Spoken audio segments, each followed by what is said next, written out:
Perfect.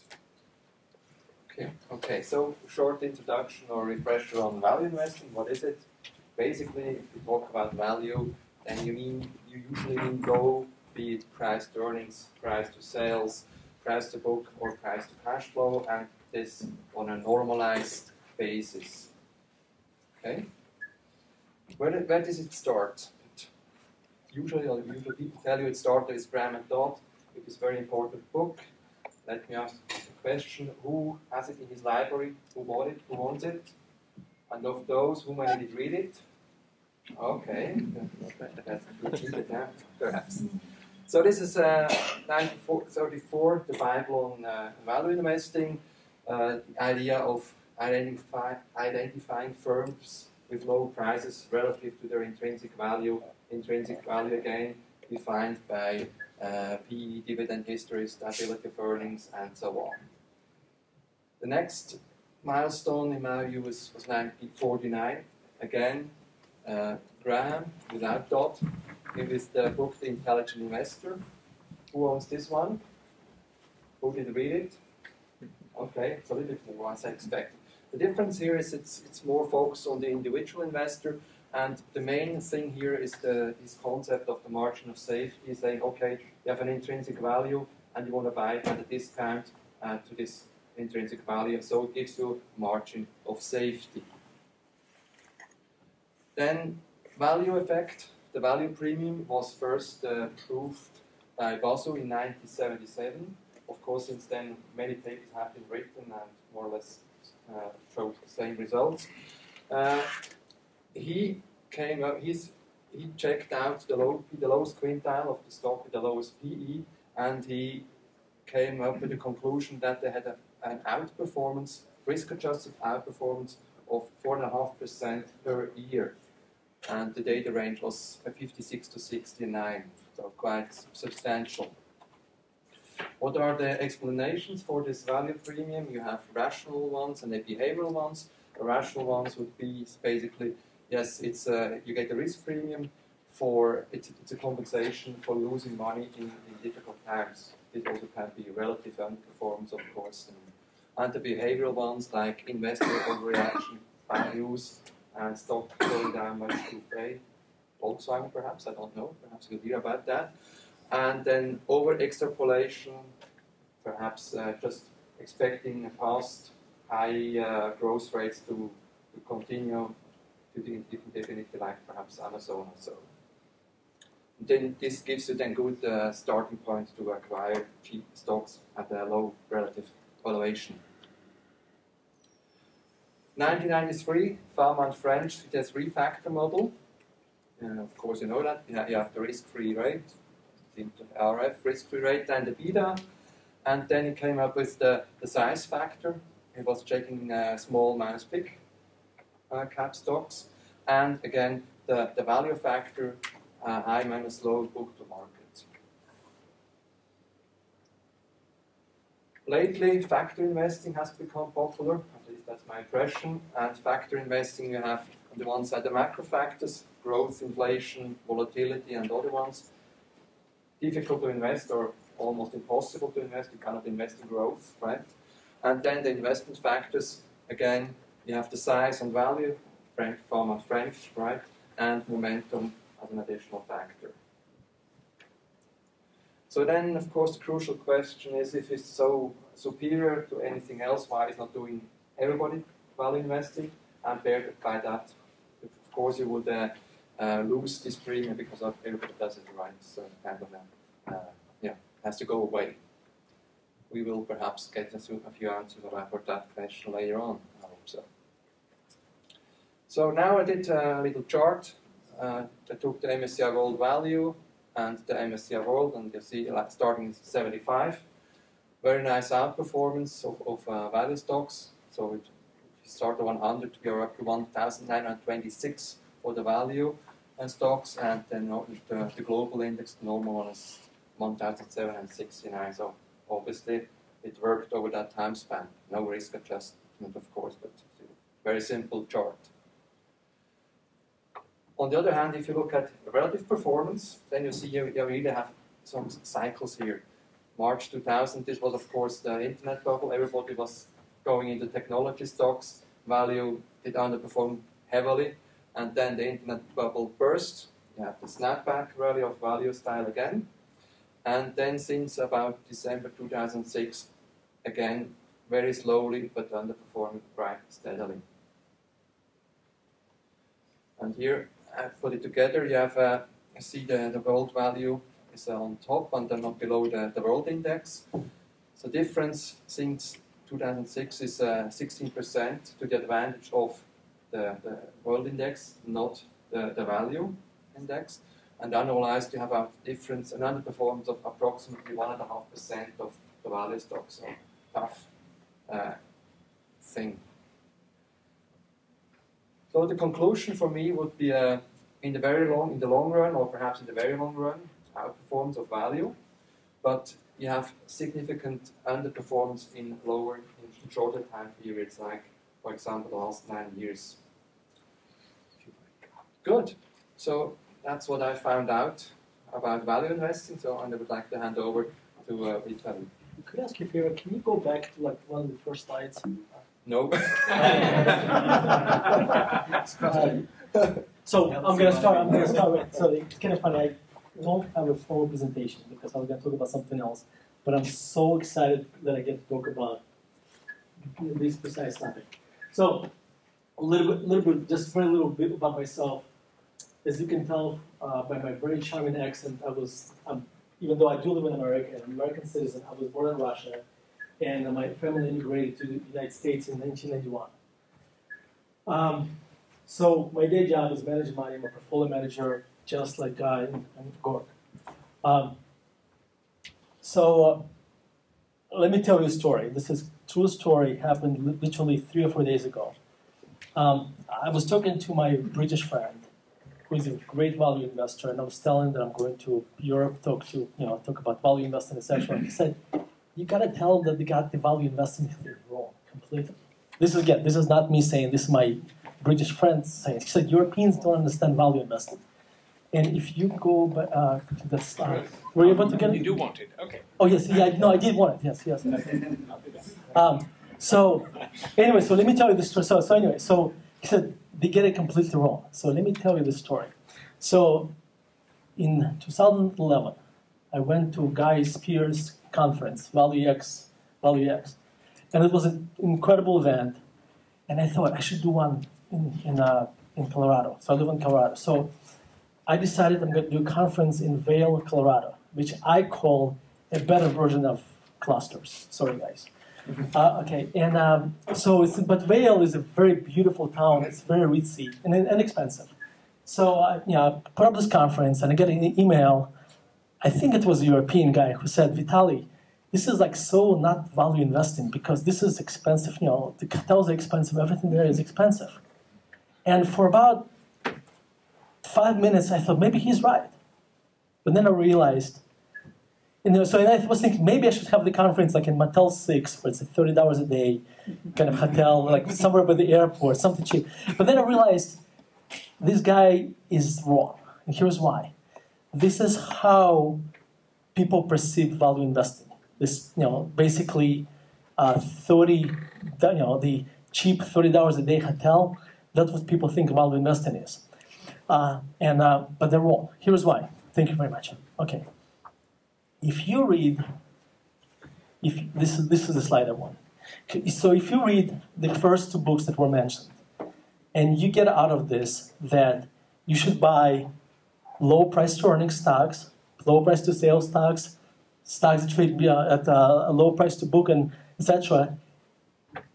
This would, if you get this message out of the intelligent investor or security analysis, you did not get the message. Okay. In fact. Here's another story. I wrote an article where I basically called Charlie Munger Warren Buffett's sidekick. Okay, I get an email from a friend. His name is Jeff Matthews. He wrote an incredible book called Pilgrimage to Omaha. It's a great book about Warren Buffett. I really recommend you read it. And Jeff says, "Vitaliy, you're wrong. You should not call Charlie Munger Warren Buffett's sidekick because Charlie Munger changed the way Warren Buffett invests." So at Charlie Munger's 90th birthday, Warren Buffett took out a letter that Charlie Munger wrote to him a long, long time ago, which explicitly said, if you keep doing this, you cannot scale Berkshire Hathaway. Just think about it for a second. Berkshire Hathaway was this kind of stock, right? It was a single-digit price-to-earnings kind of stock, and ended up being complete failure, basically. So he said, if you continue to do this, you won't be able to scale your Berkshire Hathaway. So this is what I would call a one-dimensional investing. Okay, you're just looking for one dimension, cheap. Statistically, this is important. Statistically inexpensive stock. Okay, I'm not saying just because it's cheap, but that Motel 6 hotel at $30 a day may actually be expensive if it's if nothing there works in the cockroaches, right? So this is one-dimensional investing. So Warren Buffett. So I'll tell you the lessons you should have taken out from those two books. But what Warren Buffett did, he said, I'm going to take this and I'm going to add two more dimensions. Okay, the one dimension is going to be growth. There is value in growth, right? If companies grow in earnings, Google, there is value. Google created a lot of value because its earnings went up, I don't know, 3 or 4 or 5-fold over the last many, many years. Okay, so there is value in that. Okay, so the stock may not be statistically cheap, but that value that's going to create is worth something. So that's one dimension. Another dimension is quality. If company has a sustainable competitive advantage, then you can look forward 10 years from now and say, I feel very comfortable that this cash flows will be there. I think it's extremely, extremely important. So those are basically three. Now, so Warren Buffett added two more dimensions to this. A couple more points. What I think people get, two things people, I think, get wrong when they look at Warren Buffett. Number one, they say he's a buy and hold investor. Okay, first of all, to some degree, he has to be a buy and hold investor because he owns very large stakes, which would be difficult to sell sometimes. Number one, because he has low cost basis. And number three, I guess, because a lot of times when he bought those businesses, when he buys private businesses, he makes a promise that he's never going to sell. Okay, so that kind of puts him and makes him buy and hold investor. But he sells sometimes when he has to. He sold Tesco when he thought there was a problem there. He sold McDonald's, I want to say late 90s, when he thought there were structural problems with the company. He wished he sold Coke, and actually he admitted that in public. He wished he sold Coke in 1999. Okay, so that's one thing that you should not be. Just because you bought a company, you should not just hold it just because you bought it. It has to be still undervalued, or it still has to be growing. And so if you still see value in the growth, if the company is still undervalued based on three dimensions, then you should continue to hold it. If not, you should sell it. And another point I think people miss about Buffett is this. People say, Buffett says that he doesn't care what the economy is going to do over the next 6 months. So value investors said basically, we don't care about macro. Okay, in 2007, a lot of value investors got killed because they said we don't care about macro forecasting. Okay, so after 2007 crisis, 2008 crisis, every value investor I know now is a except these two guys, basically is a macro forecaster. They have a very good idea what the economy is going to do over the next 3 years. Okay, well, I think this is the wrong lesson. The lesson is this. Warren Buffett does not care what the economy is going to do in the next 6 months, but he does care about structural issues. Okay, he doesn't care about the weather, in other words. He cares about climate changing events. Okay, climate changing event would be, like I think in 1999 or 2000, he wrote about the US dollar being overvalued. That's important, right? That's not important in the next 6 months. That's a structural issue. He was aware of the housing crisis. He was aware of the derivatives, weapons of mass destruction. So he does pay attention to those things. He just doesn't care what the unemployment number is going to be in 6 months. So this is very quickly. A few more points. Let me tell you how I know how Guy invests. He does very well, and I look at George's portfolio. So this guy's probably do the same thing I do, and we have a lot of overlap. But basically, what you should have gotten out of the security analysis are these three things. First of all, when you analyze companies, when you buy stocks, you're not buying just pieces of paper, you're buying businesses. Okay, so either you're buying 5% of the company, or 0.5%, or 1% of the company, or the whole company. We analyze the company as we're buying the whole business. That's point number one. Point number two, risk is not volatility, it's a permanent loss of capital. Volatility is there basically just like Mr. Market to help us. Okay, but the risk is not volatility. Risk is when the value of the business declines and never comes back. That's a true risk. And third, did I say margin of safety? Oh, okay. So that's an important one. Margin of safety. Okay, so we are looking to buy $1 for less. Okay, and how much less is going to depend on company's growth rate and the business quality. If the higher the quality of the company, the less margin of safety we need. The lower the quality, the more margin of safety we need. Same thing with growth. And I keep losing my notes. Okay, so slight uniqueness of our approach. I read somewhere that Warren Buffett does not do spreadsheets. He does everything in my head. When I read that, I'm like, you know what? I'm going to be Warren Buffett. I'm not going to do spreadsheets. I couldn't do it. So I realized, you know what? And I think if you read Guy's book, by the way, which you should, Guys talk about that too, that you need to find your inner Warren Buffett, I guess, or inner self. So what I found that Warren Buffett, he's so smart, he doesn't need to do spreadsheets.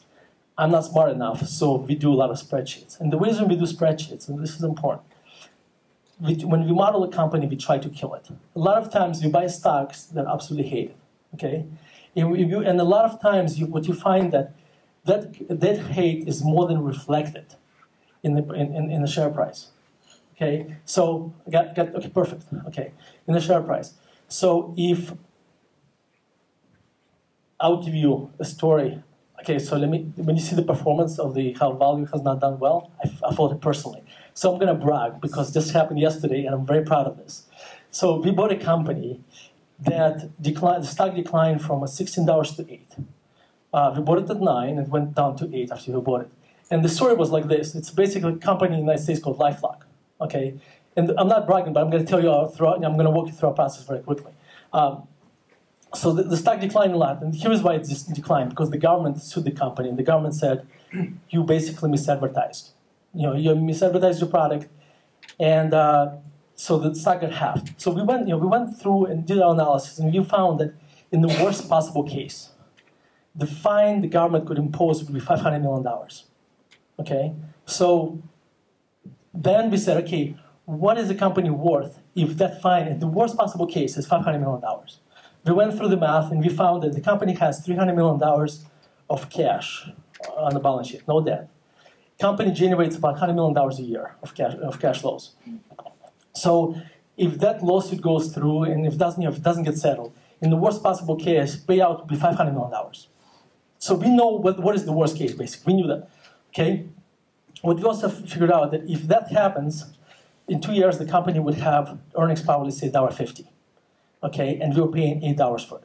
Okay, so that basically so what we figured out based on just very simple models, that in the worst case we're not going to lose money.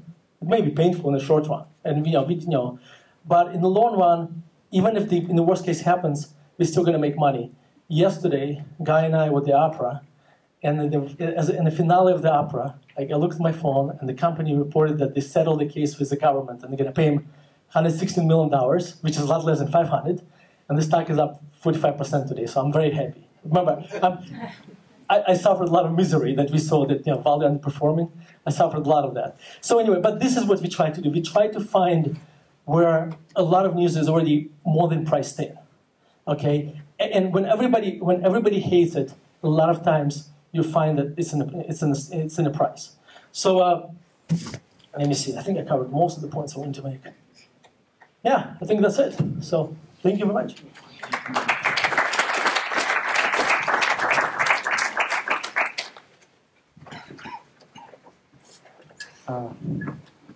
So thank you everyone for coming here and for listening to the three of us. Is there a way for me not to breathe on the microphone? That would be pretty bad if we did that the whole time. So Vitaliy, thank you. Thank you very much. Vitaly's mother tongue is Russian. And I think it's extraordinary when I think how Vitaliy masters the English language. And I think it's really special. It's quite incredible how you've achieved so much in the United States. Vitaliy immigrated into the United States when he was age 19. And you know, there's another immigrant to the United States that I only realized that Ben Graham was born in London. I didn't know that. And then he had this amazing career in the United States. I don't know if being an outsider helps you to be a value investor, but I suspect that it does. Monish Pabrai was also an immigrant into the United States, and I know that there's Peter Wuttrich and Markus Hanse here. It's great to have you here. If you come to ValueX, you'll see the biggest collection of oddballs you've ever seen in your life. And so, you know, I wanted to give you a very different sense of what the value in value investing means. And, you know, when Ben Graham came up with the idea of holding a Geiger counter over stocks to see what was cheap statistically, the word never arose to call it cheapness investing. I don't know why that is. But anybody who's read the latest book by Larry Cunningham called Berkshire Beyond Buffett, he really spends the time talking about, you know, not value as in I bought something for a low price relative to its value, but human values. And he talks about how Berkshire Hathaway is a company based on very strong human values. Than anyone who's been to the annual meeting of Berkshire Hathaway will hear Charlie Munger say at least once, a web of deserved trust. And there are stories that emerge out of Berkshire Hathaway and relationships between people who are made who attend the meetings where you do business better because you're doing business within a web of deserved trust. Bill Gates wrote an article a good decade or more ago called Business at the Speed of Trust. And I think that when I think of the last chapter of my book, The Search for True Value, I think that where value investing goes at the end of the day, especially during an age where we just can't find the kinds of things that Warren Buffett bought, are the search for true value. So just to step back from that for a second, Warren Buffett, in one of his letters that is circling around the internet, talks about his purchase of Sanborn Map. You know, each one of us in this room has an IQ that's well above the average. Just when you sign on to the CFA Society, your IQ immediately jumps 100 points. You know, then you pass exam 1 and it jumps another 100 points, and you end up with a lot of IQ points. But none of us would have needed a lot of IQ points to understand that Sanborn Map was cheap, it was trading at a fraction of the portfolio of marketable securities, and it was a profitable business. None of that stuff exists today. And the job that we have is an awful lot harder. As Greg Alexander said at the Sequoia Fund annual meeting, the index has gotten a lot better. The index against which Ben Graham was competing was a highly inefficient index. And the index that we're competing against is far more efficient because the CFA Society is educating all these wonderful people to do fundamental analysis, and they go into all these firms, and guess what? They bid the prices of stocks to approximately the right price. So I'm going to tell you how I deal with that, because there's some pretty depressing news about that. It means that, you know, half or perhaps more than half of us will underperform the indices. Charlie Munger has said that a number of times, but stop and think about that. You know, what is it? Look to the left and the right of you, and we'll survive economically as individuals, but we will have not added value in terms of what we do by the end of our careers. We would have been better off going and doing carpentry. We would have added more value to the economy. That's a pretty scary thought, and I'll come back to that. But I want to just call out another thing about this group, and I'm going to include myself in this group with Georg, but without Vitaliy in this case, is that I moved to Zurich for a very specific reason that I articulated to my wife before I came here. I feel very strongly that Zurich embodies the values that Berkshire Hathaway has implicitly every day.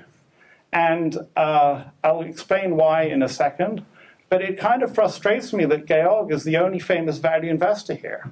I feel like Zurich should be a center of excellence for value investing, a center of excellence for analysis, that people come to Zurich not for quantitative stuff, not for all sorts of other garbage that people are selling, but for solid financial analysis, for the rational, clear-minded thinking that the Swiss are famous for. If we talk about the web of deserved trust, I remember walking into a shop not far from my office to buy wine for my wife. I should have bought flowers, as Vitaliy said to me the other day, but I wanted to buy wine and I didn't have time, and it turns out I'm very forgetful, I don't have my wallet with me.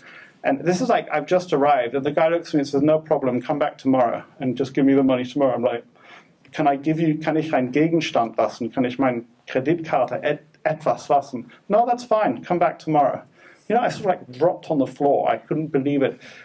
That is, you know, we all love taking the trams. I've been introducing Vitaliy to the tram system and explaining to him he doesn't have to take taxis.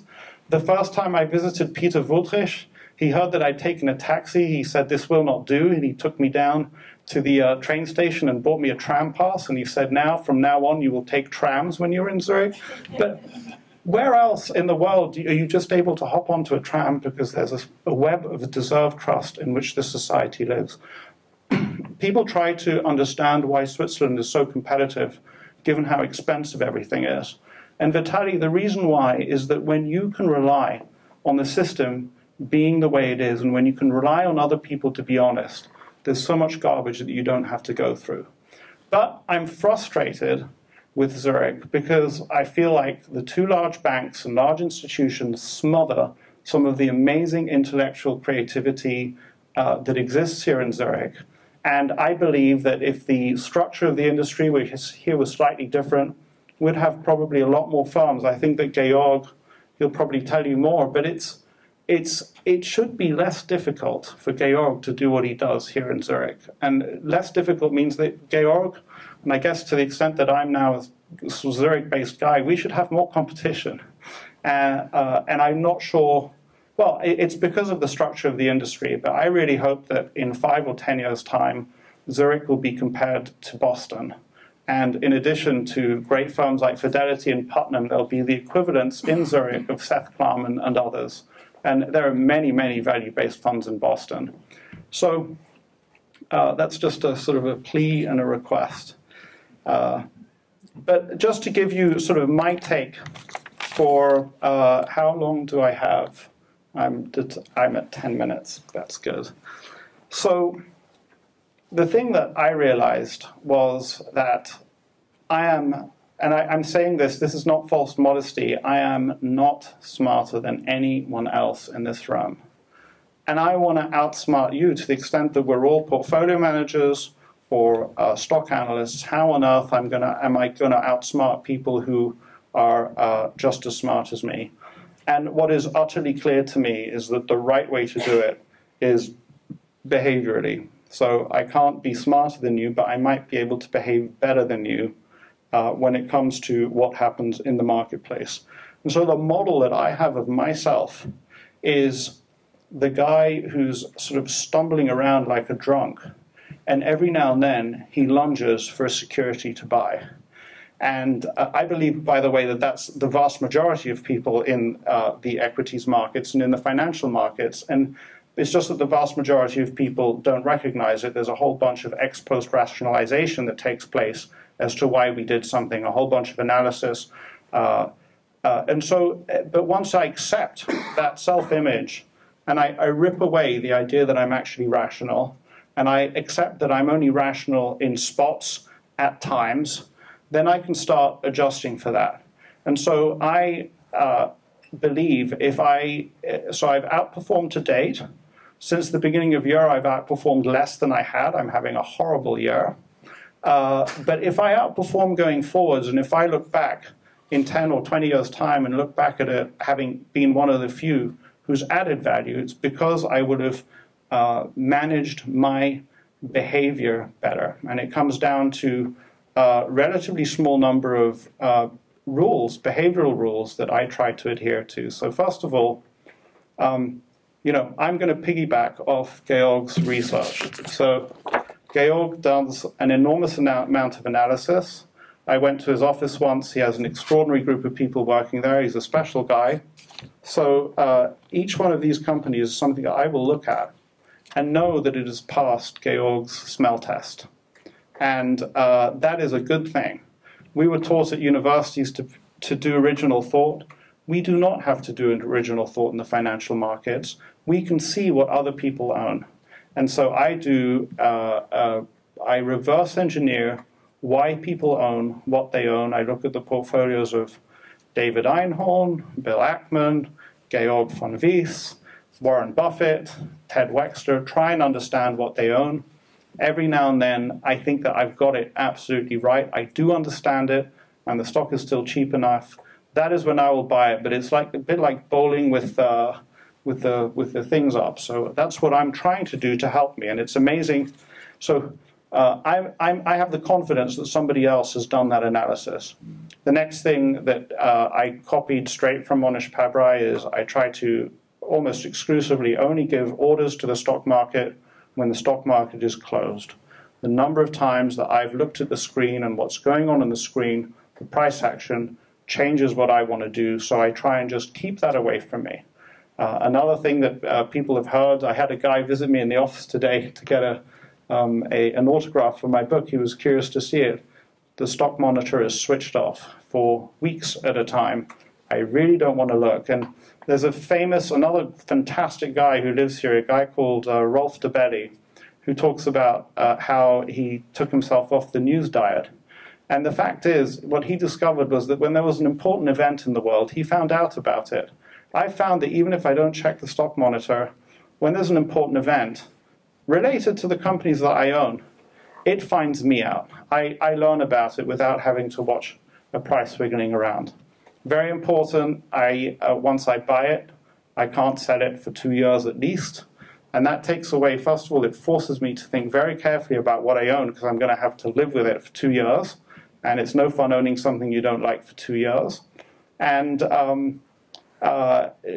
it helps me to get over the desire just to kick it out of the portfolio. So right now, I'm experiencing for the third time in my life, I would prefer not to experience it once, an experience where a stock in my portfolio has gone down 90%.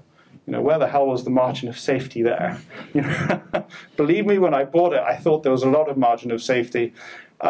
In the past 2 cases of stocks that I've sold, one I sold at a profit, and the other I sold at a slight loss. So after seeing a 90% drop, I had a kind of a substantial rise. I have the pressure, if I, for example, were to talk publicly about it, or to check the stock price every day to sell, would be overwhelming, and I've done that in the past. But I'm creating an environment such that I won't do that. So these kind of behavioral changes, I think, are what will make a difference as investors. I think that if you work at an institutional firm, I don't believe in making decisions as in a committee. I believe that one person should make decisions. Institutional firms are often built up in such a way that in order to market themselves, they have to sell the team. But I just don't think that teams make good decisions. And so somebody who's working as part of an investment team, I believe, is at a disadvantage. I believe that I have an advantage there. There are a small number of teams that I know of that have done extraordinary jobs. The group at Ruane Cunniff has done an extraordinary job. They are the one firm that Warren Buffett recommended to his investors when he shut down his Buffett partnerships. There's a company called Southeastern Asset Management with a guy called Staley Cates running it, who also has an extraordinary team and have put out extraordinary results. So if you work at that kind of place, then you're probably fine.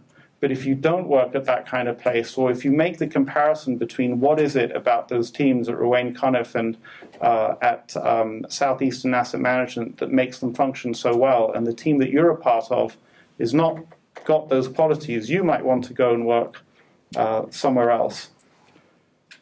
So I will just leave you with one thought and get in under the 20 minutes. In fact, under the 18 minutes that is required for TED, is that if we go back to what I said at the beginning, fully half of us are not going to outperform. So how do we justify our lives? And I think that there's something very, very important that we can do. I know that we don't think ourselves as investment bankers, but you know, the outside world doesn't make a distinction. We're just all finance types. And we're amongst the most hated people in society right now. Many of them don't say it, but they feel like that the industry that we're a part of has wreaked havoc on the rest of the world in recent history.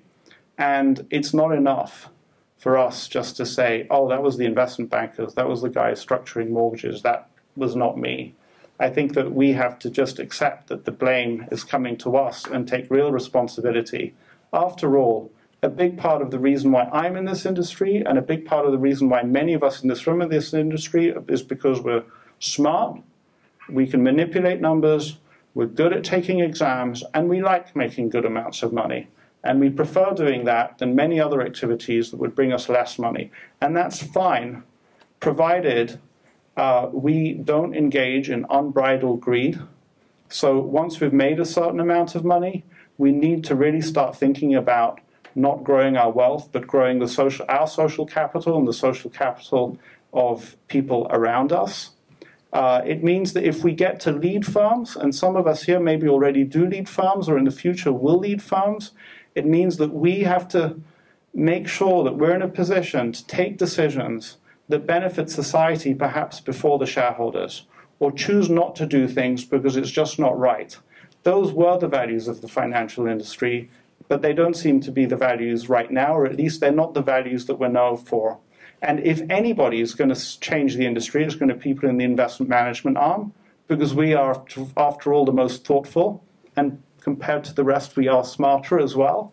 But I really think that we need to think about showing leadership. And I know it's hard for each of us to do because we're all stuck in a specific place with all the tensions and pressures and difficulties. But believe me, if we don't think about it, nobody else is. And at the end of the day, I believe that Warren Buffett is, in a certain sense, the greatest philosopher of capitalism of the last 200 years. And he built on the robber barons like John D. Rockefeller and Andrew Carnegie. But what he taught us is a better way of being capitalists.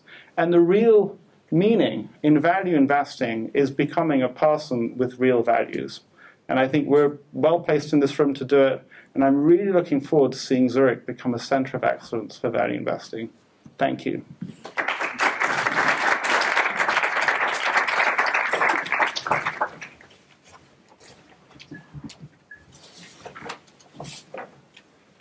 Well, thank you very much for all being here.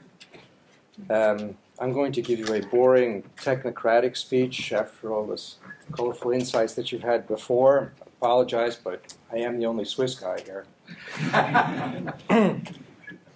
So as far as value invest, you know, a conference like this where it's about the differences between value investing, it's a little bit like going to the Weinschiff and then tasting nothing but Pinot Noir. You know, at the end of the day, it's Pinot Noir. And some of them are better, some of them are different. And I would say in terms of us value guys, you know, at the end of the day, it's value. We all try to buy stocks that are cheap. If we do differ from each other, it's on how cheap we want the stocks to be, so that the size of the margin of safety. Maybe the difference is in the techniques that we use to analyze stocks. Some of us will do it one way, or some will do it a little differently. These are small differences. A third difference might be our hunting grounds. We'll restrict ourselves to certain markets, certain types of securities. And the fourth difference, of course, is going to be the degree of diversification in the portfolio. An example of a highly diversified portfolio would be Tweedy Brown's. It'll have over 200 stocks in their funds, and we'll have maybe 25 to 30. The first difference, the degree of margin of safety, is probably the biggest difference between value investors and where you'll find the most you'll find the most philosophical difference, but I'm actually going to talk about the other ones. I'm going to tell you a little bit about how we go through the process of value investing, just so you see, based on one example, what makes us unique, or not unique, just how we do it. I don't think we're unique. In fact, a lot of what I'm going to tell you is boring textbook stuff, and I hope you don't fall asleep, since I'm the last speaker anyway. If I could have the first slide. Oh, I'm supposed to use this thingy to, would you have a click? Huh?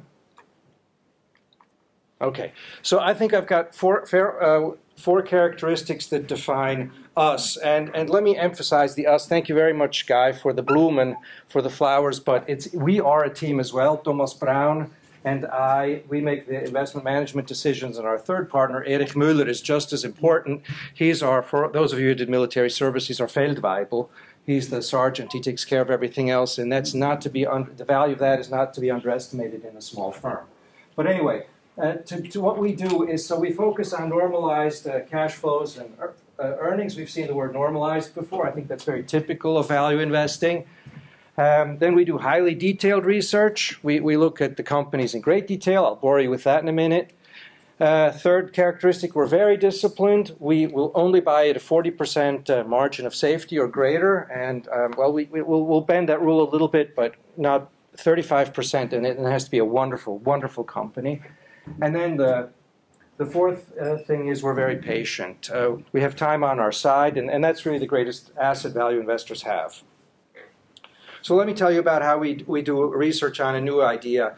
The point, of course, as you know, is to, first of all, to analyze how a business has performed historically, to understand the drivers behind it. And to that end, we go to the annual reports. We try to capture at least one business cycle in our spreadsheets. And then we also go back and take quarterlies for maybe 2 or 3 years. So the raw material for our work is the complete financial statements, and I mean complete financial statements up to and including the comprehensive income statement in the case of banks and insurance companies. Obviously, that's not going to be so important for most industrials. We use predefined and pre-formatted spreadsheets to make our work more efficient. This is just a couple of lines of our main spreadsheet. This is for Randstad Holding. It's a temporary employment agency. And you see here I've got inventory turns, which of course makes absolutely no sense in that business. But it's on the spreadsheet. It spits out a number. We ignore it. Receivables turn is on there. Days of receivables is a little further below. Everything is right there already. We never argue about how to define ratios, and it's a lot faster to put in the numbers when you work with something like this. Everything that you guys learned in the CFA exam is in here somewhere, I hope. Or almost everything, except for the theoretical stuff. But in terms of boring old financial analysis, financial statement analysis, we've got it ready to go. Obviously, where necessary, and that's in most cases, we also go into the business segment information. And then we don't look just at the financial data. We also look at the KPIs, the stuff that companies disclose in presentations, in the MD&A of the annual reports, the things they tell you, so we go and talk to them. We try to capture really everything that we think might be important for analysis. And as those of you who do this stuff know, you don't really get a true picture of a company just by reading its disclosures and speaking to the company itself. You also have to talk to other companies, or at least do the analysis on them. We'll do that. We will also speak to industry experts. Customers, clients, whatever. And we read broker reports. The in-depth pieces are very interesting very often, lots of information in those. And we read the newspaper.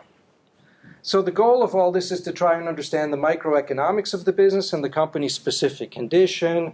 You know, what's the business like? How is the company doing? How's the management doing? Have they created value? Do they destroy capital? Do they create it, etc.? All those typical things. And as far as we're concerned, we almost never look at things that have not generated cash flow in the past, except when we do. Like, for example, in 2005, when we bought a pay TV company called Premiere in Sky Deutschland. But even there, well, whatever. We'll get back to that one. But normally, historical, it's important for us that the company generate cash. Now, all of the historical research is obviously in the context of looking forward, trying to figure out what the company is going to earn in the future. And so the question that governs all of this is how much cash flow is this company going to generate for shareholders in the future. And in that context, the two most important variables are the rate of organic sales growth. It's a very important component of valuation. How fast a company grows. You all remember the Gordon growth model. It's a simple expression of that. And then the second is going to be the level of normalized EBIT margins.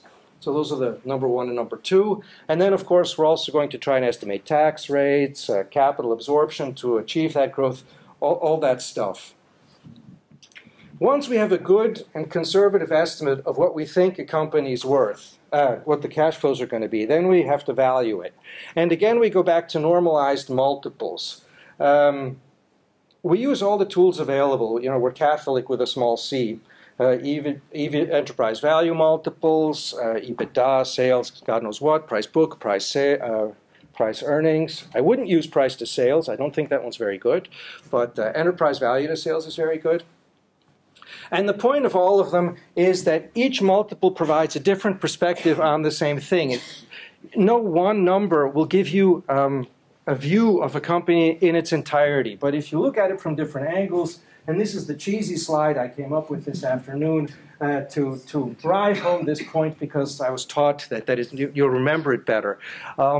If you have a visual that goes with it, is if you look at something from different angles, and that's what multiples help you do, then you get a better picture of it. And also, if your price to book value tells you it's cheap, but EV to sales says it's not, then you probably don't understand yet the investment case. And it all has to fit together.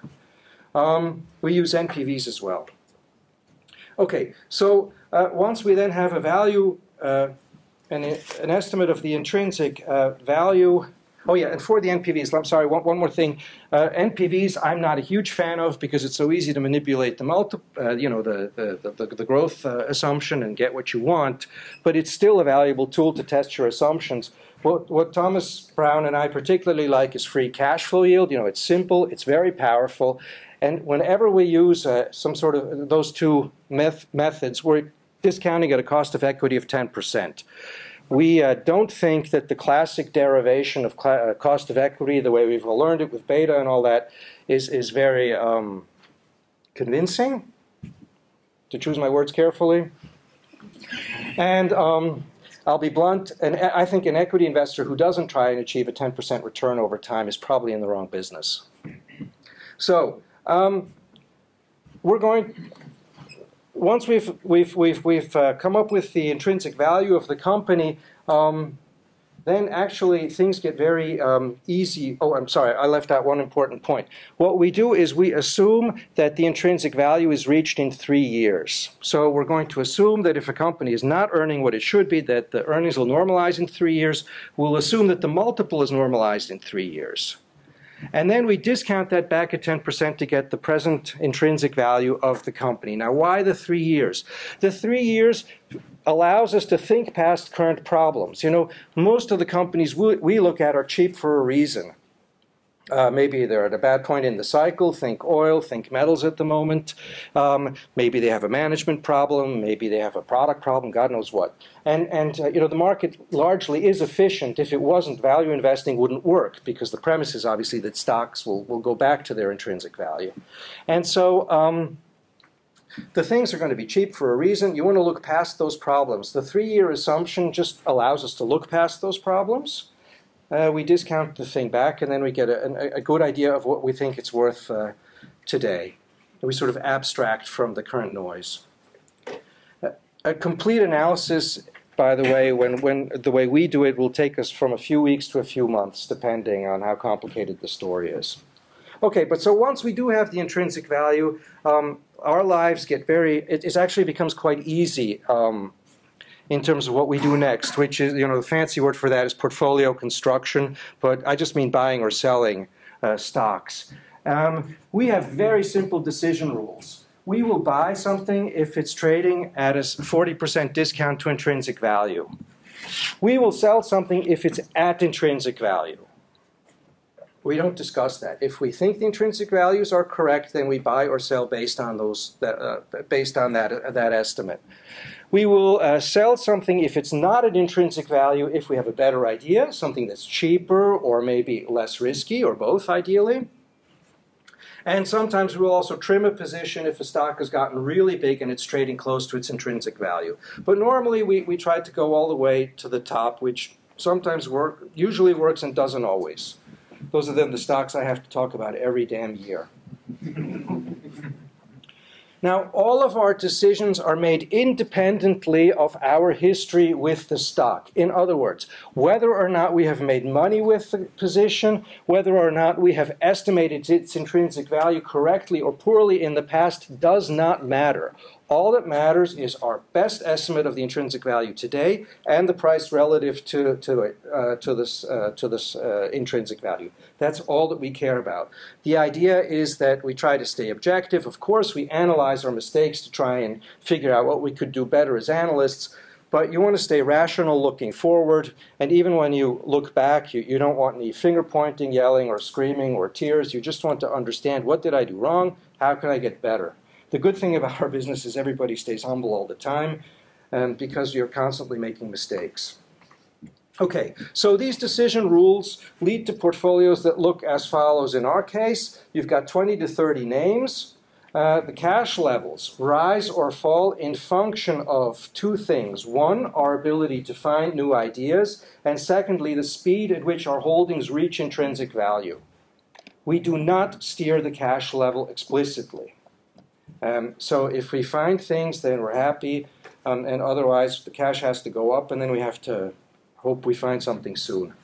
If a stock is trading at less than 40% of intrinsic value, so you don't want to add to the position, but it's not where you sell it, then we just wait. We just pray. You could optimize that in theory by doing, by switching between, this one's a little more, but I think that gets very complicated, and it's for us it's worked to keep things very simple and very stupid. So we're not aiming to have a balanced portfolio in any sense. We're not trying to get any sort of economic exposure in particular in there, though we are restricting ourselves to Western Europe, North America, and Australia and New Zealand at the moment, because those are the markets where we feel comfortable with the accounting rules, the legal systems, and the corporate cultures. It's easier to understand what the people are telling you than it would be in other cultures which we just simply don't know so well. We also have the freedom to buy distressed bonds and things like that, but we don't look for those actively. We'll buy them if we bump into them. We do try to avoid excessive concentrations of risk. We define that economically, which means we try to find the underlying business drivers. Right now in the classic value equity fund, we've got 15% exposure to the cruise line industry, and that's about as much risk as we would take in any one business. That, by the way, comes from two stocks, both of which have done really well, and so you can guess that those are getting close to intrinsic value. It's right, Norwegian and Royal Caribbean. Don't buy those. As far as risk control goes, the most important checks are really at the level of the analysis. What we do is we model scenarios, and we test our assumptions carefully. Ideally, we buy stocks where even if we have very conservative assumptions, we don't lose money. So that would be level number one. And level number two is you don't want the company to go bust while waiting for the intrinsic value to emerge. That can happen. A company can be undervalued on a fundamental basis, but because it has a solvency problem, if it's an American, it goes Chapter 11, and if it's European, it does a rights issue. Which, by the way, if any of you guys is looking for an interesting research topic, that is something that needs to be examined. I argue that American stocks deserve a risk premium because you have a much greater risk that the company will go bust. You lose all your investment as a shareholder, whereas in Europe that is not the case. They will do a dilutive rights issue, but at least you can save some money. That, by the way, is, oh, that's right, I forgot to show you this, but it does sum it up nicely. This is what we did, for example, with Sky Deutschland. This sort of wraps everything up. You see here, we buy the, the chart is in German. On the left, you've got the share price of Sky Deutschland, that's the blue line. On the right, this is the millions of flows that we have buying or selling. So if it's a positive number, we're buying, and here we're selling. And what you see is we buy a big position, about over almost 50 million francs worth, and we get killed on it because they lose the football rights. An uneconomic thing, but it happened. We add it to the position, and then, because we're always looking at our best estimate of the intrinsic value, at some point we sell, the stock's gone up, and then Rupert Murdoch comes in at some point, business falls apart, they lie to us and all that sort of stuff. Rupert Murdoch comes in and he does 2 rights issues. Again, we're looking forward. We are not paying attention to how much money we've lost. We're looking forward. It's a terrific investment. We participate in both rights issues, and we end up making a small gain out of a huge initial loss. I'm not saying this is our best idea ever, but it does, it does show you that being disciplined and paying attention to these rules that I've explained to you does work over time. At least I think it does. And that sort of gets me to the last thing I want to say is time really is the big asset that we have. We give our stocks those 3 years to perform. If a stock does nothing for 2 years and 364 days, and on the last day it pops and to intrinsic value, that's fine by us. We you know, if we knew that would happen, we would still own it. Well, no, we wouldn't do that. We'd wait until the 363rd day, but we don't know. But we don't try and predict what a stock's going to do in the near term. We don't have to. We don't have an annual performance review. We don't have our boss or anyone else saying, well, why did you have a terrible year this year? Well, no, our clients ask us that. And people who evaluate funds, they will ask us that for the portfolio as a whole. But they don't on a stock level basis, and we don't on a stock level basis, because we think that thanks to the diversification of the portfolio, the things that don't work will be compensated by the things that do work. And so in a sense, we're arbitraging something that everybody in this room could figure out for themselves too. It's not hard to figure out normalized cash flows and normalized earnings. It's just that most people don't have the time. They can't afford the luxury of waiting for a stock to reach that intrinsic value. We do. We don't ever ask the question, and I think over time that does help explain why value investing works. So to sum up, I don't know if it's patience, if it's discipline, if it's intensive research, or the focus on normalized earnings and multiples that's the most important ingredient in our brand of value investing. My guess is they all work together and tie together, and then the combination of all 4 is what distinguishes us versus others. Thanks very much.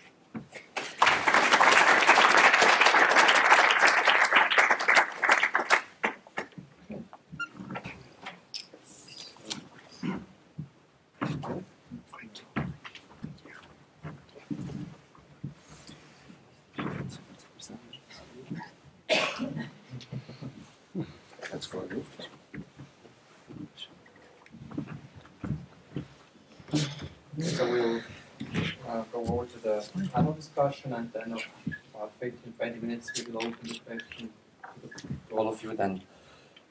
So the first question will be for Vitaliy. You seem to be a big fan of Buffett, and well, his track record is quite astonishing.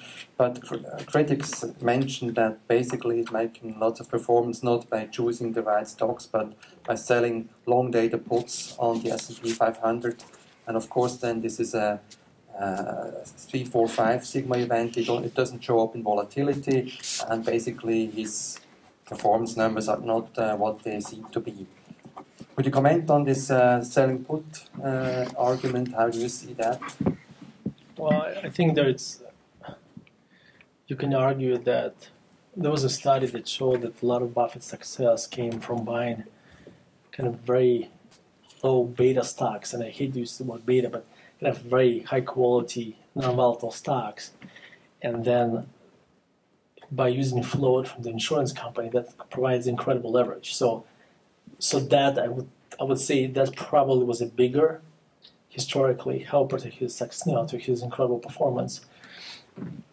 Also, I think Buffett basically is almost like coming to a fight to some degree with both of his hands behind his back, because he manages $200-something billion, and then his investable universe is extremely small.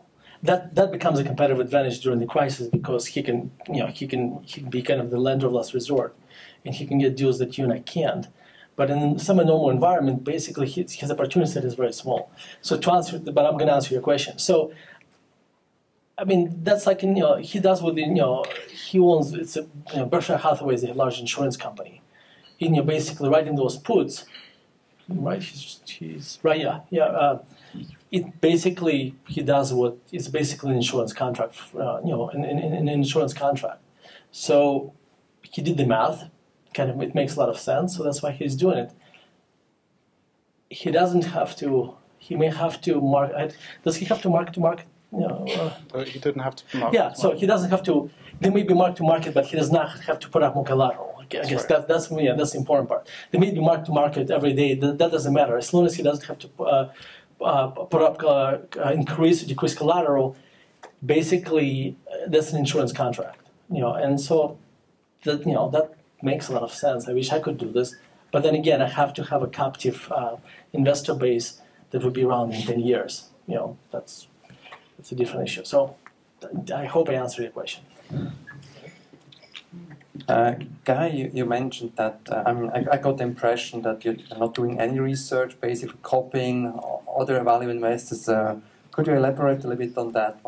It just reminded me of Madoff case, all these hedge fund guys not doing the research, but just, okay, if the other guy invests with Madoff, I'm sure he looked at it, so let's invest with Madoff as well, and then the whole thing popped up. So please elaborate a little bit more on about how you do your research. I'll elaborate on research. I just want to take you up on the Warren Buffett point for a second, if you don't mind. So the question was, what were the exact words you used in relation to Warren Buffett and the puts? Basically saying that his risk-adjusted performance is probably not as good as most people think. Because he's taken more risk. Because of the short puts doesn't show up in the volatility of a portfolio whatsoever. I see. Yeah. Because just what comes up for me is that people keep saying, oh, well, he's playing a different game. I'd love to be playing a different game. I suspect that, I want to set the environment up such that I don't have to be smart every day in order to win. If I can find ways to do that, that's good. What I'd point out to you is that Warren Buffett has found ways to do that in front of our eyes. And that's a good thing, to put yourself into a structural advantage. And he's got all sorts of structural advantages. The fact that he can write those puts without having to put up collateral at all, because the credit rating of Berkshire Hathaway is so high, or the low-cost capital that Vitaliy mentioned. But to the question of research, I believe I do a lot of research, but you can come down to a philosophical question of what is the nature of knowledge in society, and what is the nature of the knowledge that we are receiving. And the accounts and the 10Ks and Qs for American companies are very, very important sources of information, and I'm not saying that we should do without them. But what you're buying is the business, and the business is reflected in the processes that generate those accounts. So, to say somebody comes and says, I do an enormous amount of research, there is no guarantee, I would argue, for many of the kinds of things that people claim as research, is that they're getting better knowledge about what is going on. And I would say that the places where I'm trying to invest are where I don't, in a certain way, need to do more research. If I need to do more research, or if somebody out there has more research or more knowledge than I do, then I'm not going to be in a place where I can invest. I need to know that the documents and the information that is being generated is sufficient for me to know that it's a deeply mispriced bet and that I have margin of safety going in there. And the idea that your returns or the quality of your decision-making is related to the quantity of research you do, I think is wrong, actually. I believe that there's a lot of evidence that shows that if you do too much research, you end up with information paralysis, for example. And so, and I'll just finish with this point, and actually I'll finish this with this point with maybe turning and asking Georg von Wyss a question. I have a number of friends who are drawn to super complicated situations. They're drawn to them because they're super smart and can absorb large amounts of information, and they get into the analysis. But I've found that the investments that have worked out for me the best have been so unbelievably simple. And so my question to you is, what do you do when you have an analyst who is that way? Oh. I don't think I have an analyst who's that way. I'm the worst.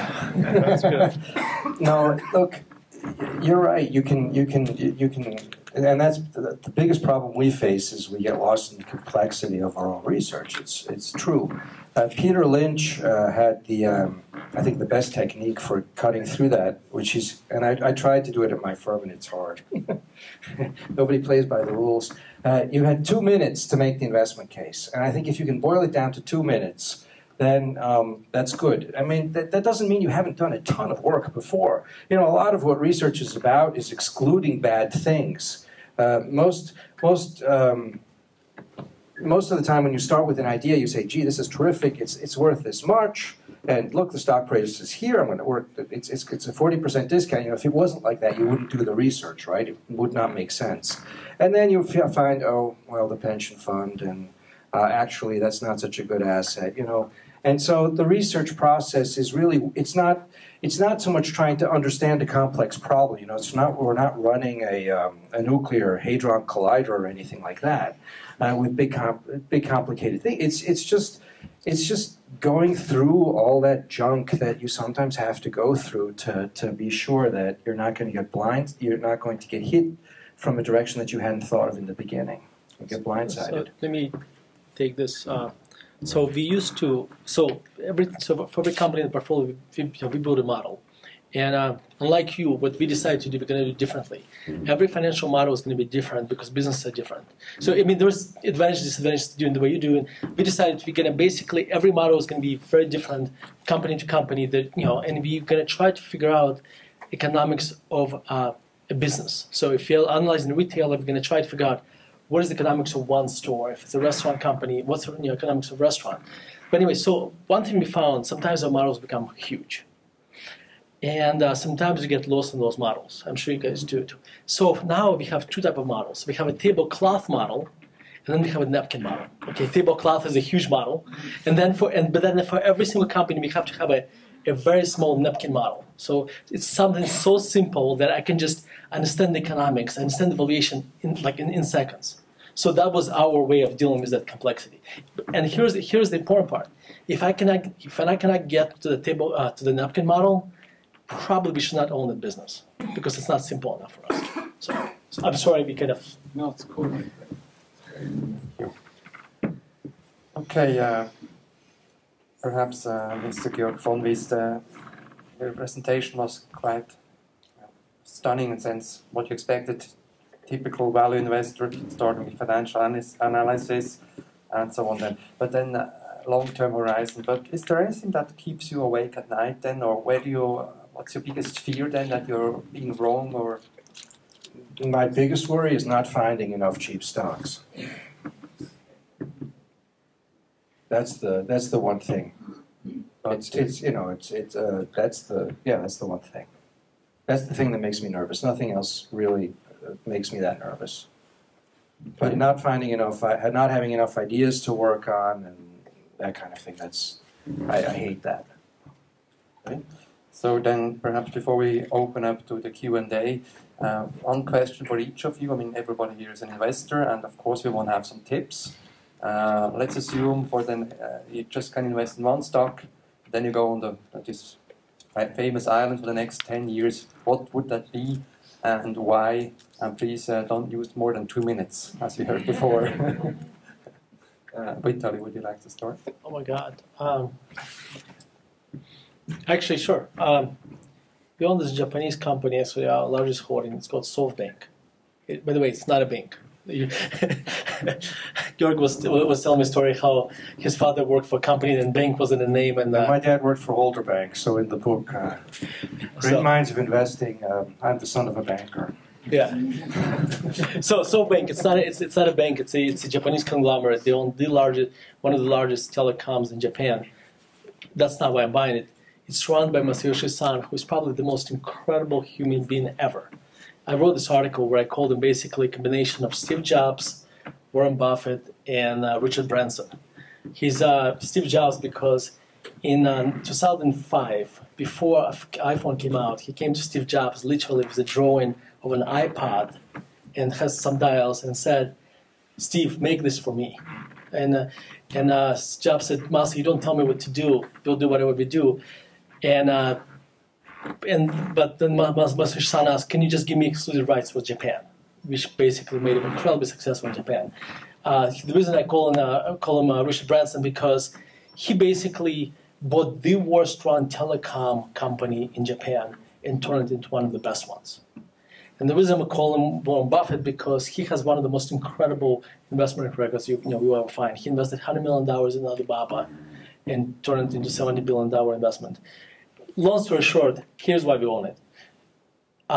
The value, if you do sum of parts, you're going to get, and this is in US dollars, you get about $55 of value. Today we can get to buy it for $27. Okay? In addition to that, he takes all the cash flows that telecom businesses generate and he reinvests them back into internet companies in China and India. So there's so many ways to look at it, but basically this is my venture capital investment into China, Internet of China and India by one of the best investors in the world. And guess what? It's like buying Warren Buffett for 50 cents. Well, except you get Branson and the other guy for free. So, so it's like that's one of the stocks I would kind of buy and hold because I think the compounding there is going to be incredible going forward. So that's my best investment. So it's a tough task because you're asking me to put all of my net worth into one stock. And I don't think that's smart in any state of the world. I think that it probably is intelligent to put all of your net worth into 5, but to put all my net worth into 1. So there are all sorts of ideas I would have given you if you had given me 5. But so I would put my money into Berkshire Hathaway. I don't have any problem with Warren Buffett not being there.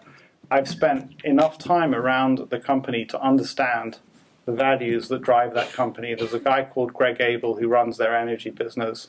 Just an extraordinary guy, extraordinary opportunities for reinvestment of their capital in all sorts of different directions. And the number of families, super wealthy families, people who sold their businesses to Berkshire Hathaway for billions of dollars, who have 50, 60, 70% of their net worth in it is enormous.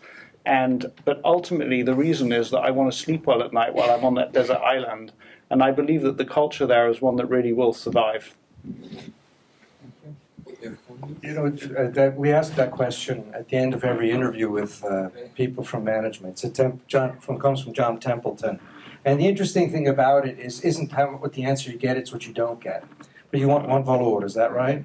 One valor, my funds. No. Okay, so if Thomas Brown was here, he would say Credit Suisse because we just bought that. Because, and then I'm going to tell you Monte dei Paschi di Siena because that's the stock I followed. Both of them are at discounts of about 40%. I like Monte dei Paschi because all of you are looking at me like I'm insane. Right? Okay, so the ECB has been all over that company's books like mud on rice because the problems that they have now started when Mario Draghi was the president of the Banca d'Italia. So in a sense, he is being blamed for the mess that Monte dei Paschi got itself into with its own stupidity. We think that the ECB, they failed the AQR with flying colors. No one did as badly. So we're convinced that their loan book is probably one of the best analyzed in Europe.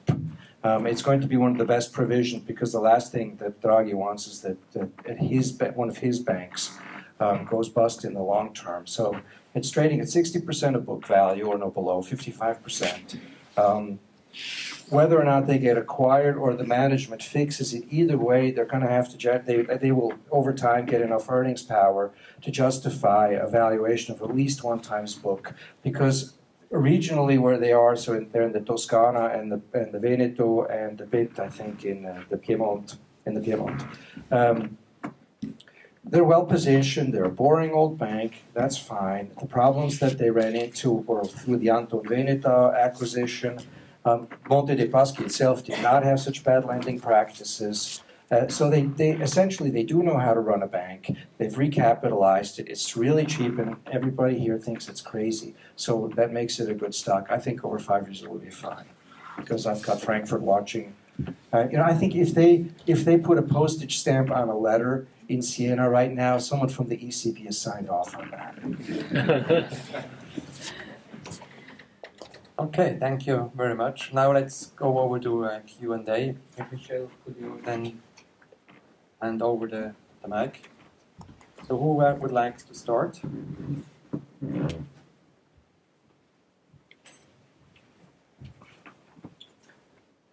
Thank you very much for all the three presentations. I think they all were very interesting. I have two questions, one for Mr. von Wyss and one for Vitaliy.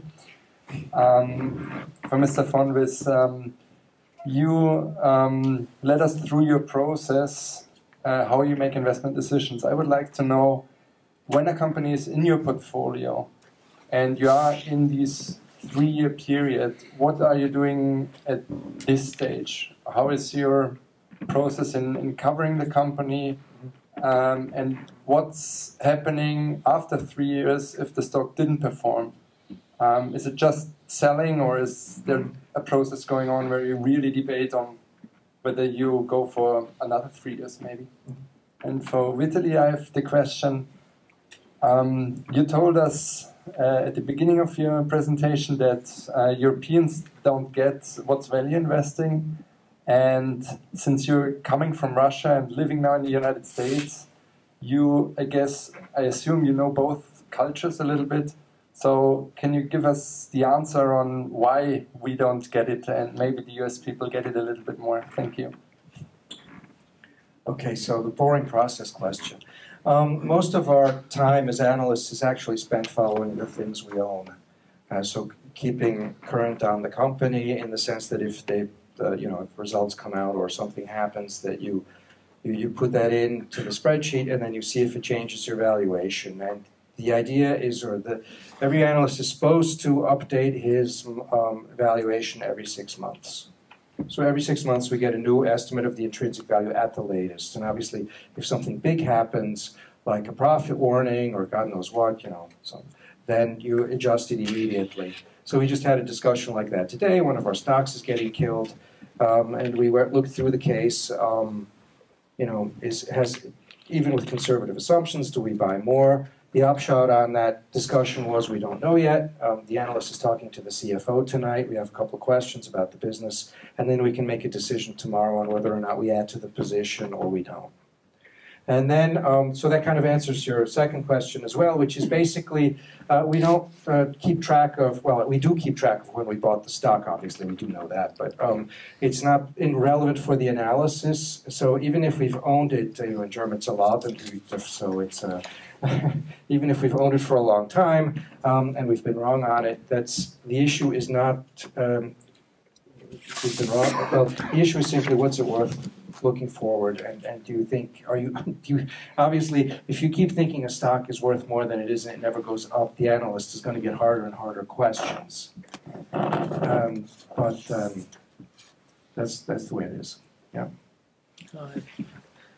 Okay, so let's clarify something. I never said that European investors don't get value investing. It's my friend did. So I want to be clear about this, because really, I don't know. But let's say that that's the case, okay? All right. So I can't really comment anything about Russia, because the thing about I left Russia was I was 18 or 19. I was interested in girls, not other things. So I think the United States, like many other things. Think about Ben Graham was not even born in the United States, right? But we're still, but it's ended up being a kind of U.S. concept. Value investing became a U.S. concept. If I had to guess, I would say there is a difference. So if you just focus on the price, it's very tangible, it's visceral. 5 times earnings, you get it, right? The only thing is going to take you 5 years to get your money back. That's extremely, extremely tangible, and that's extremely easy to export. Now, start talking about quality, start talking about growth, and it becomes so ambiguous. Okay, and I think this is why, if Europeans don't understand value investing because that is something that it requires a lot more explanation. In fact, I'll take it a step further. I'm a CFA, so I'm allowed to say negative things about CFA. Okay, so because I'm kind of an insider, right? But when I studied for CFA, the experience I enjoyed the least was modern portfolio theory, right? And I would argue, and I wrote this article about this, and I would argue, and Buffett said it many times, Munger said it many times. The only reason modern portfolio theory is taught because it's teachable. You don't need to have any practical experience to teach it. You can take an accounting professor or physics professor, okay, and give them a book. In 3 days, that person will be an expert, okay, because it's such a beautiful, elegant formulas, okay. So, and I think so that you can kind of apply it to the kind of one-dimensional value investing as well, right? Because it's so simple, okay, and so visceral, where the other stuff is a little bit more complicated. So. Next question. I've got a question for Guy, because he hasn't had one yet, but it's probably one for all of us. Guy, you expressed in my ears almost sadness that there are not more value investors in Zurich, and as I see it, I think it's value investor outperform because not everybody is doing it, and a lot of investors, especially in the big firms, you mentioned Credit Suisse and maybe some others, they have to worry about career risk or losing asset under management. And so shouldn't you be happy that there are not more value investors because they make your life and maybe some of our lives easier because they are kind of have different constraints, and so every value investor is kind of unique and outperforms because he is advantaged. You know, I think the biggest, thank you for the question, I think the biggest concentration of investors, people doing fundamental analysis of companies is probably New York City. And there's some great value investors there.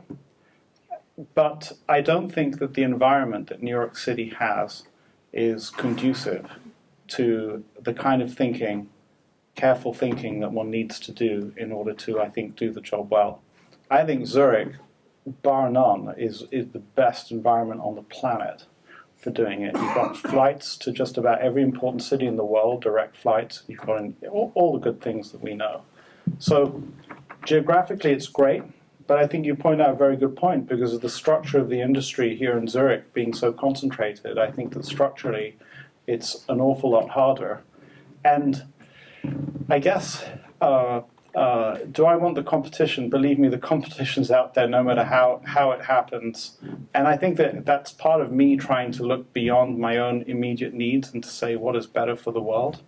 And I think that the world is a better place when there are more contemplative investors out there. And the world is a worse place when there are a bunch of quant funds. That's what I believe. But, I wouldn't say that we necessarily need more just value investors. I mean, more value investors would be nice too.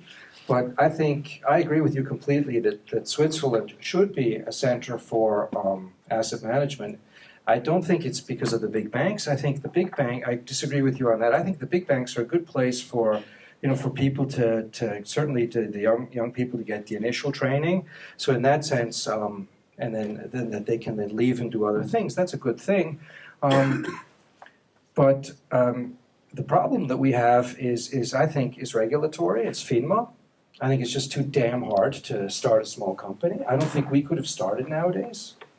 And I think that's tragic. I think it's absolutely tragic. And then whether or not you end up doing a quant shop or a growth shop, it doesn't really matter. I think at the end of the day, if you have an asset management center, then everybody, it'll just be a big ecosystem where everybody makes a living and it's good. And I think then for marketing it gets easier because, look, the fact that you and I are both standing up here has a little bit to do with the fact that we're both based here. So it's easier, it just objectively becomes easier to market your product if people are talking about what you're doing. You know, they bring, oh, we need two value guys. Oh, great, okay, so you get the two value guys, but the two value guys get to talk about their funds, and hopefully one or two of you will subscribe, and that'll be one, and then we'll be happy. But you want that effect, you know, on a bigger scale as well, not just in a room. You want it internationally. And I think we are doing ourselves an enormous disservice with the regulatory burden that we put on companies right now. It's sick. It's just absolutely sick. Speaking of which, you know how sick it is. The definition of a qualified investor. How many of you have looked at that? You know, to be a qualified investor. You know, so you can buy hedge funds. Okay, so you need financial market experience, right? You guys all qualify because you have CFAs. I'm not sure I do because I just have an MBA. Okay, so you have a CFA, and then this is the part that kills me. If you have a physics degree and you've studied math, or maybe you've studied chemistry, then you're allowed to buy a hedge fund. Otherwise, you're not. Think about how stupid that is. Oh my God. Think about how stupid that is. And that comes from our brainy regulators who don't understand the first thing about what it takes to invest. And I think that one may come from Brussels. I'm not quite sure. Is that Brussels or is that a Eigenproduktion? It's not Swiss Finnish to me. It's just Swiss Finnish. I'm not sure it is because it's crazy.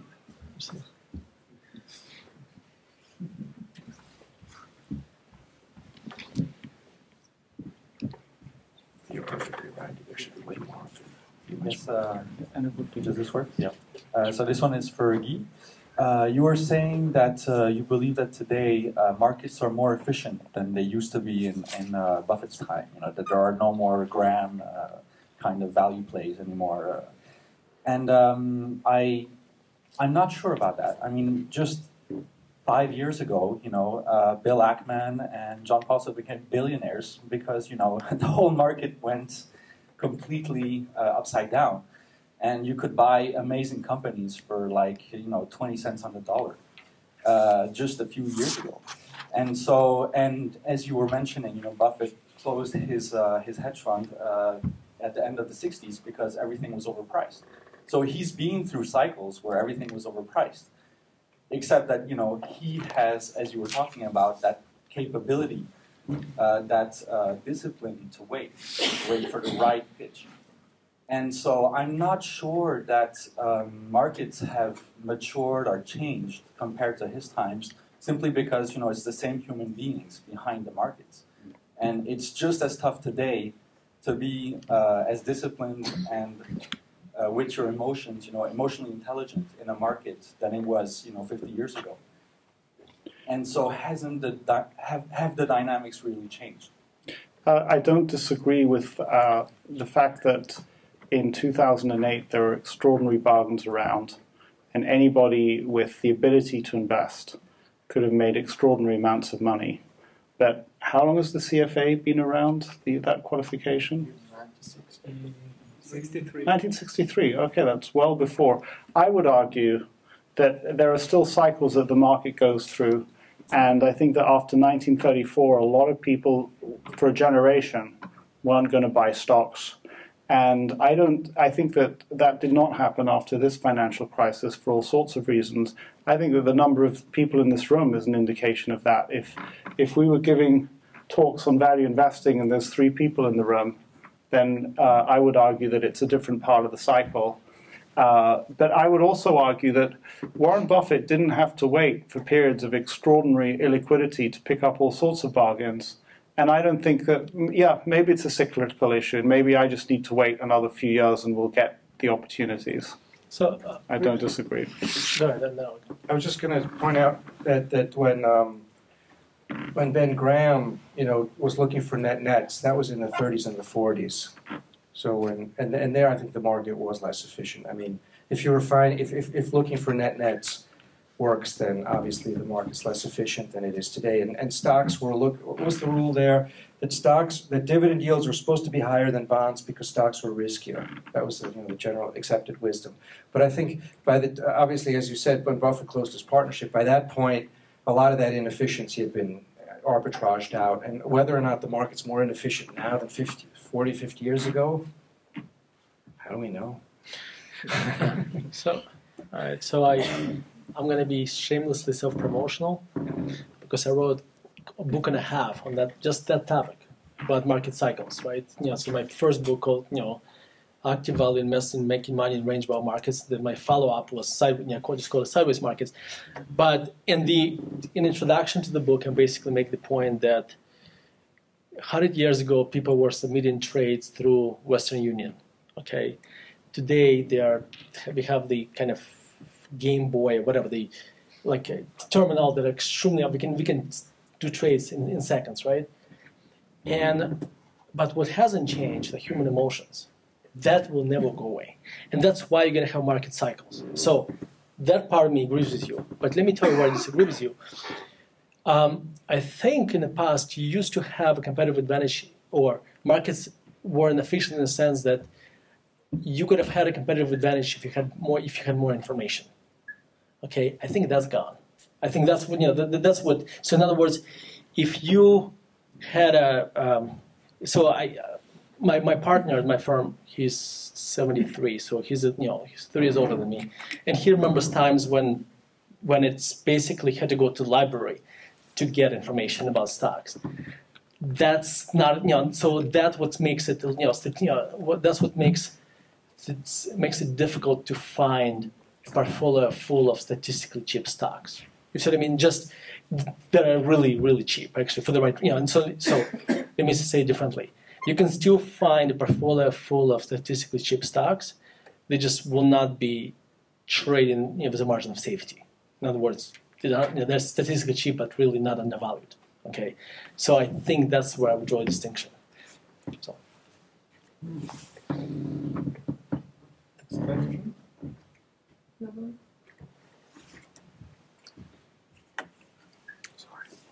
How do you guard against the possibility that you made a big mistake in terms of the intrinsic value of a company, the margin of safety you employ? Would you advocate stop losses, or is there any other kind of way you might guard against that?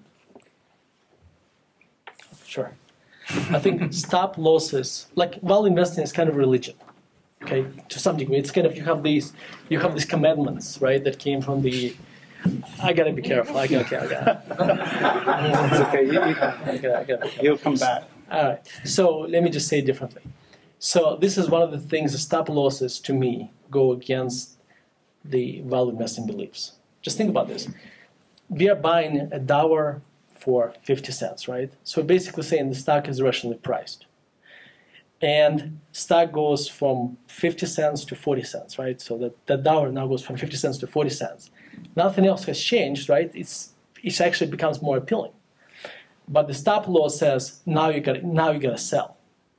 So what's interesting about this, you're basically saying just because I magically touched the stock when it was at 50 cents, that becomes some kind of magical point. After below this, I gotta sell this. It's just when it goes from 50 cents to 40 cents, and again the dollar is still there, I want to buy more. So that's why I'm saying goes against it. So the stop losses make sense if you have a strategy which is kind of a momentum strategy. You're riding momentum, and when it fades, that's when you sell. Okay, from value investing, stop losses basically goes against that philosophical argument. So basically, you sell stocks for 3 reasons. Okay, you sell stocks because they achieve your fair value. You sell stocks because you have something else to buy that has a better return. And then, this is the most painful one, because you made a mistake. Okay? You made a mistake because you have a thesis what the company is worth based on certain assumptions, and now these assumptions have been violated. That's an incredibly difficult decision to make. Okay? Because there are an incredible amount of emotional biases. You have to admit a mistake, all these different things. So, and I think this is probably one of the most difficult parts of investing. Okay, it's basically saying I made a mistake, and say, okay, I have to sell it, but it's going to be kind of one stock at a time. And I think Guy is onto something by saying I'm going to wait 2 years. I mean, there was something actually when I read in your book, I thought, oh, this is actually a good idea. So I haven't implemented that part yet, but this is I may have to do this, and maybe you kick this in when the market declines a lot. So in other words, your stock, so in other words, if you bought a stock and it declined, you think you made a mistake, maybe say, okay, I'm gonna sell it. However, if the whole market is declining, Okay, then you say, you know what? If that's the case, I'm gonna put this, 2-year rule because maybe the whole market is impacting you, and it's kind of and it puts your behavioral biases kind of into steroid mode. So anyway, that's my answer. So when I get asked that question, I have a question back to you, and then I have another answer, another idea. But do you own your own home, and or do you own a holiday home? Both?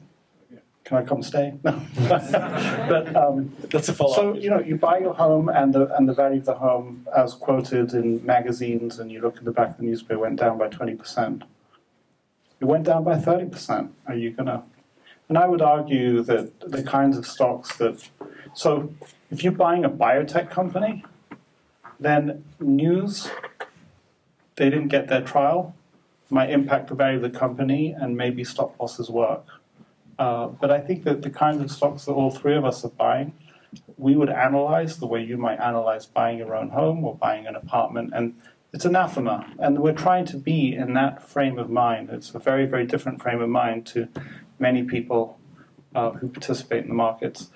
But the way in which I try to prevent myself from making mistakes has got nothing to do with stop losses. It's got to do with running a checklist in which I try, and I have it's almost 80 items now, specific things that were present in an investment that I or somebody I know made where they suffered a loss. And what were those things, and is it present in this idea, and is it something I should pay attention to? And I think that running a checklist is something that all investors should do, at least all value investors. Yeah, I've already said, we would never do a stop loss either. So we would revisit the investment case. And I think actually, to get back to an earlier point, you can get an informational advantage by doing research. I actually think that's possible. The reason Paulson and Ackman made all that money was they did terrific research on the mortgages, which was better than some experts like us, in the sense, we're portfolio managers, we got killed, we didn't understand it. One of the reasons we didn't understand it was we listened to MBIA, which we owned at the time. They insured the CDOs and the mortgage backs. And we asked them, so what about this Ackman fellow? And they, well, we look at the losses of the Texas real estate crisis, it's not going to be worse, blah, blah, blah. So all of us had the view from 30,000 feet. And Ackman and Paulson understood the bird from in German it's the Frosch the frog's perspective.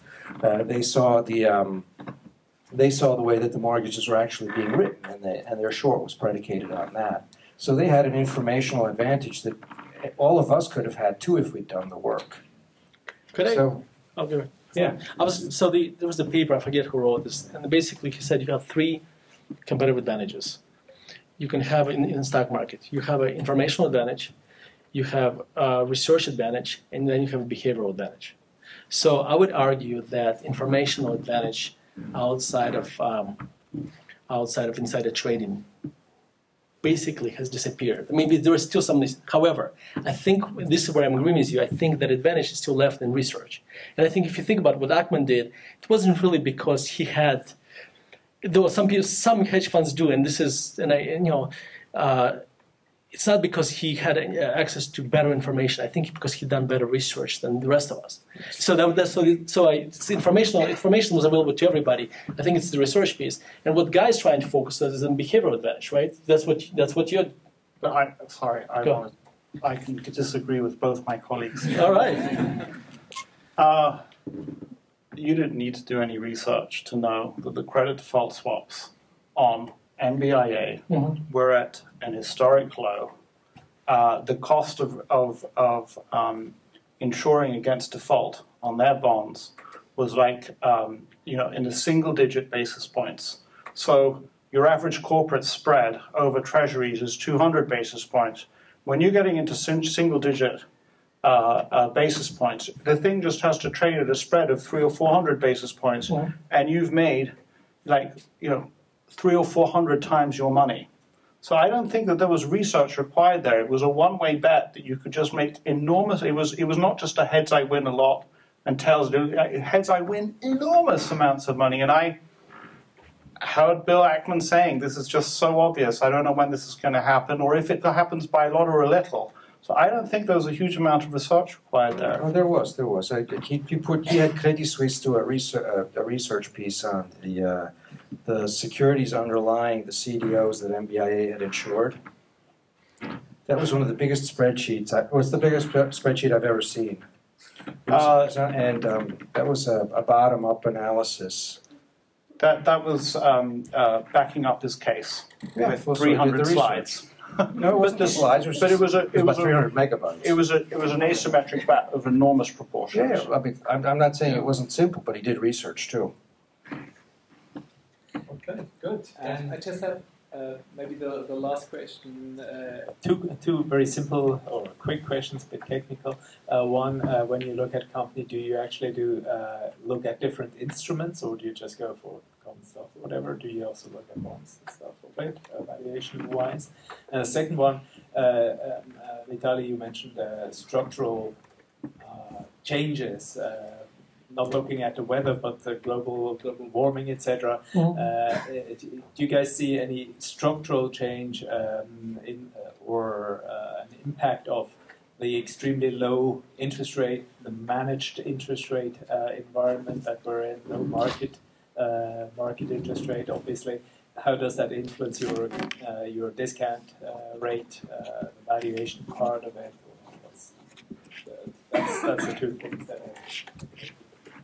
You know, with low interest rates, what Charlie Munger said is if you don't understand what's going on, if you're not questioning your understanding of what's going on, you haven't figured anything out. So what he's saying is that he doesn't understand this environment in which banks are pushing vast amounts of money into the marketplace, and we seem to have slightly deflation the whole time. So if Charlie Munger doesn't understand it, I certainly don't understand it. And my simplistic approach is to say that if I continue to expose myself to equities over time, I should do fine. And if we end up in an inflationary environment, being exposed to equities is going to protect me. In terms of instruments, you can certainly do intrinsic analysis and look at other instruments. And in highly leveraged companies, one might want to do that.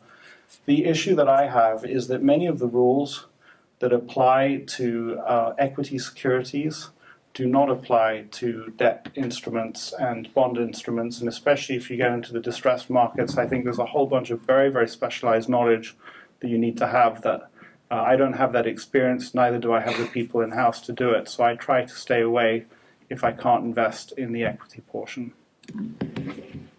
All right. We just opened this huge can of worms, and I'm sorry. So there was a second question then. I did a lot of thinking about this, and one thing I realized that, and kind of dovetailing on this Charlie Munger's quote, which says exactly, if you're not confused about global economy, you don't understand it. So this is I've said it so many times I can memorize it now. So let me give you an example how the problem is, I think we may find the impact of this incredibly low interest rates in these places that we just never expected to find them at. So the aftershocks will be tremendous. So I was looking at an insurance company, okay? And insurance company basically told me that if you look at the bonds, catastrophic bonds in insurance space, the yields there have been driven down tremendously by hedge funds, okay? So the other insurance companies had to do, so if insurance company basically said, well, it's just uneconomical for us to buy those bonds now anymore. So they had to go, so they left the space and went somewhere else, right? The problem is everybody else is doing it too, right? So it started to impact other niche pockets of the insurance space, okay? So for instance, if you buy an insurance company today, there is a good chance that they are underpricing risk because the liquidity it's basically, if you think about what the QE did, basically pushed everybody on the higher risk curve. People who used to own treasuries now own corporate bonds, and et cetera, et cetera, et cetera, et cetera. So we constantly try to think about, okay, what are we missing? Where else could we find? So, could we find this risk?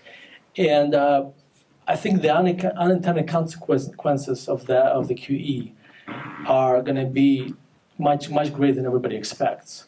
And so when the way we do the way we try, when we look at stocks, we try to err on the side of basically leverage. So exposure and leverage. We want to own companies that have a lot of cash, and we want companies that are like, basically insurance industry to me right now is kind of, I cannot own it because I'm not sure. I know it's going to impact them. I have no idea, if that company will impact it or not. So that just would be one example where we say just not going to buy those stocks. So try to avoid through avoidance. That's another way for us. And I think credit instruments require. Guy is absolutely right. I think credit instruments require knowledge of, very specialized knowledge of covenants, and larger shops can add value there. Howard Marks can add value there. For the most part, we stick to equities for that reason, because we don't, we know it's outside of core competence. Yes, so we do distressed bonds if we find them. We don't look for them, but if we find them, especially Swiss franc bonds for American issuers are often a good thing because they kind of get overlooked. It's sort of the same mindset that we don't understand value in Europe. We don't get it. They sort of think that, there can't be bonds in Europe, so you can get them cheaper than, for example, you could get the same bond in America if a company has problems. So we'll do it. We've never played a restructuring though. A bankruptcy or a debt for equity swap type situation. We've never done that before, but never say never. As far as low interest rates goes, it doesn't make us change our discount rate. We stay at 10% because we're long term and we're going to assume they're going to normalize. And it's just I don't think it's the right thing to do. We sometimes try to figure out if low interest rates are an opportunity, and I agree with you, Vitaliy, that it's for insurance companies, it's such a big problem that we ended up selling Swiss Re and Zurich last year. But for banks, it's good, right? The ECB wants them to make money so they can recapitalize. Monte dei Paschi is borrowing a lot of cheap money through the TLRO from the ECB, so that's good. So you can make money on it that way. Also, if they can lend it, and they don't, right? The problem is the loan growth, but that's starting to pick up. So. Let me just add one more thing I forgot. So the one thing most we don't know, will these low interest rates lead to high interest rates or low interest rates? And I'm worried about both. Just think about Japan, right? They had low interest rates for 20 years, okay? So you want to position your portfolio kind of for I don't know world, kind of, you should be fine. So if you are, here's the problem. I see people who are inflationists and deflationists. And those people who fall into one of those camps, they're very myopic. They basically believe in inflation or deflation, and then it almost becomes like a religion. They can argue one point and they don't want to see anything else. The problem is the cost of being wrong, if you just follow one strategy versus another, is enormous, right? Because if you're an inflationist, I don't know, you're going to have a lot of gold. If you're a deflationist, you're going to own 30-year bonds, right? And God forbid you're wrong. If you're right, you're going to make a lot of money. No question about it. God forbid you're wrong. So I call it basically having a second best hand in poker. So if you play poker, you know that the worst thing that can happen to you, you have an incredibly good hand and you go all in, and then you find out that somebody has this kind of low probability hand, but it's just a little bit better than yours, and you lose everything, right? So those inflationists and deflationists, in my mind, they're kind of exposing themselves to that risk. And in our portfolio, we try to kind of put a portfolio for this more humble view that we don't know. We don't know how the future is going to look like. We're just trying to, to survive. So that's, sorry. Okay, thank you very much. I think we've had a fantastic presentation here from a treasure trove, really, of value investing specialists and experts over the last, I don't know, how many years, how many decades of value investing do we have here on these tables? Thanks for your precision on that. There you go. I should have asked that at the start. 20. I've been running Aquamarine Fund for 18 years. 18? 17. 17? No, 20. So Our funds is the same as Guy's, but I worked for a value guy before that. Okay. Well, we're approaching almost 60 years of value investing competence here, just on these three tables, and you've had the opportunity of asking lots of questions at the panel, and now we'll have the opportunity to ask you more questions during drinks, I hope. So thank you very much to you guys. Thank you.